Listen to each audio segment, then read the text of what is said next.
नमस्कार। जेपीएससी की तैयारी में जुटे सभी साथियों का बहुत बहुत स्वागत है। तो चलिए आज गोता लगाते हैं मध्यकालीन झारखंड की बेहद दिलचस्प दुनिया में। इस विश्लेषण में हम पूरे इतिहास को उन खास पॉइंट्स में तोड़कर समझेंगे जो जेपीएससी प्रीलिम्स परीक्षा के लिए सबसे ज्यादा जरूरी हैं। तो तैयार हैं? चलिए शुरू करते हैं। अच्छा, तो सबसे पहले सबसे जरूरी सवाल, आखिर एग्जामिनर हमसे मध्यकालीन झारखंड के बारे में जानना क्या चाहता है? देखिए, अगर हमने ये समझ लिया तो हमारी आधी तैयारी तो वैसे ही सही दिशा में चले जाएगी। हमें पता होगा कि फोकस कहाँ करना है। तो ये देखिए, मध्यकालीन झारखंड को समझने का हमारा रोड मैप बिल्कुल साफ है। इसे हम दो बड़े हिस्सों में बांटकर देखेंगे। पहला सल्तनत काल और दूसरा मुगल काल। सच कहूं तो इन्हीं दोनों दौर ने इस क्षेत्र के भविष्य की नींव रखी और जेपीएससी के लिहाज से इन्हें समझना बेहद जरूरी है। तो शुरुआत करते हैं सल्तनत काल से। ये वो दौर था जब दिल्ली सल्तनत की शक्ति अपने चरम पर थी। पर सवाल ये है कि उनका असर झारखंड तक कैसे पहुंचा और इस क्षेत्र पर इसका क्या प्रभाव पड़ा। आइए इसी को जानते हैं। ये टाइमलाइन उन बड़े सैनिक अभियानों को दिखाती है जिनकी वजह से झारखंड पहली बार दिल्ली सल्तनत के सीधे संपर्क में आया। इसमें छज्जू मलिक और मलिक बया जैसे नाम, इन पर खास ध्यान दीजिएगा। इन लोगों ने इस क्षेत्र के इतिहास को एक नया मोड़ दिया और इनसे जुड़े सवाल अक्सर परीक्षा में पूछे जाते हैं। अब थोड़ा समय में आगे बढ़ते हैं और मुगल युग में कदम रखते हैं।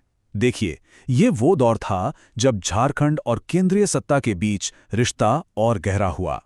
ज्यादा व्यवस्थित और लगातार संपर्क का ये समय इस क्षेत्र पर एक गहरी छाप छोड़ गया। ये टेबल, ये तो परीक्षा के लिए सोने की खान है, समझ लीजिए। एक तरफ मुगल सम्राट और दूसरी तरफ झारखंड के स्थानीय शासक, इनके बीच के रिश्ते को ये बिल्कुल साफ साफ दिखाती है। इस तरह की जानकारी अक्सर मैच द फॉलोइंग या मिलान करने वाले सवालों में आती हैं, तो इस पर पूरा ध्यान दीजिएगा।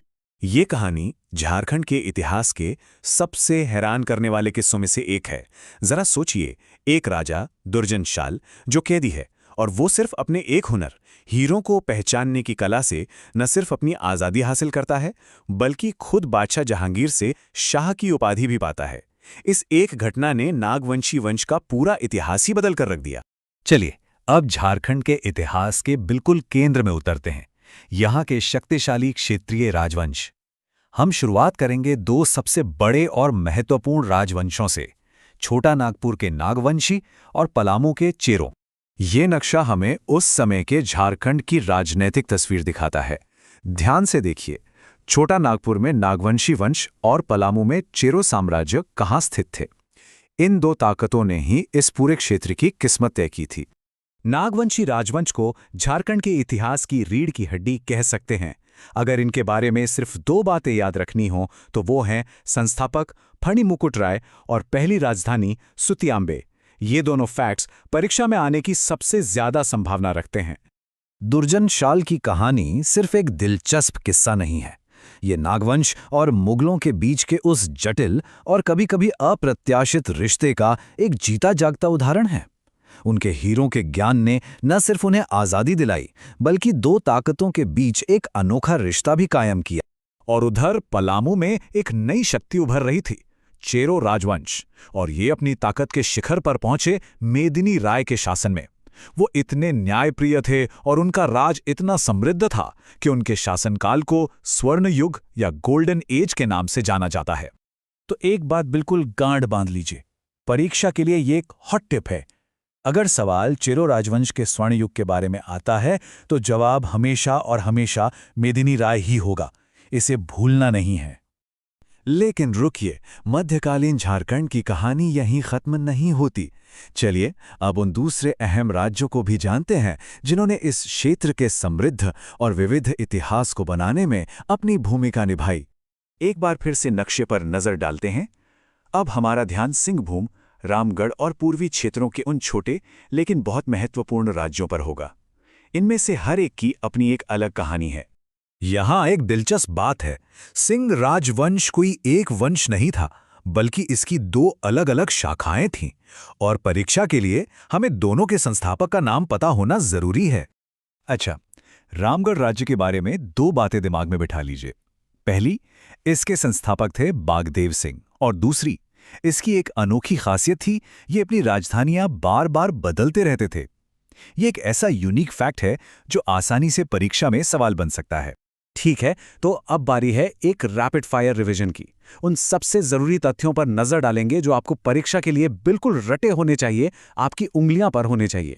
ये टेबल नागवंश के लिए आपकी क्विक रेफरेंस गाइड है।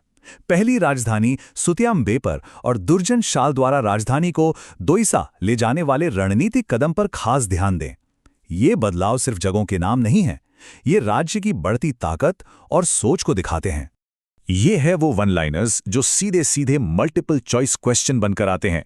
चलिए फटाफट दोहराते हैं। कर्ण की उपाधि किसने ली? भीमकर्ण ने। अकबर का सेनापति कौन था जिसने आक्रमण किया? मानसिंह। न्यासी राजा किसे कहते थे? मेदिनी राय को। देखा, बिल्कुल सीधे और सटीक सवाल। ये नंबर याद रखिएगा, 12, पूरे 12 साल।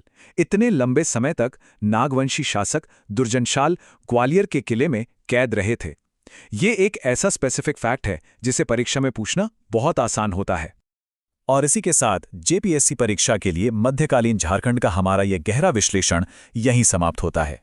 आखिर में बस ये सोचिएगा कि कैसे इन स्थानीय ताकतों और केंद्रीय सत्ता के बीच की लगातार खींचतान ने इस क्षेत्र की एक अनोखी पहचान बनाई, एक ऐसी विरासत जो आज के झारखंड में भी जिंदा है। हमारे साथ जुड़ने के लिए आपका बहुत बहुत धन्यवाद।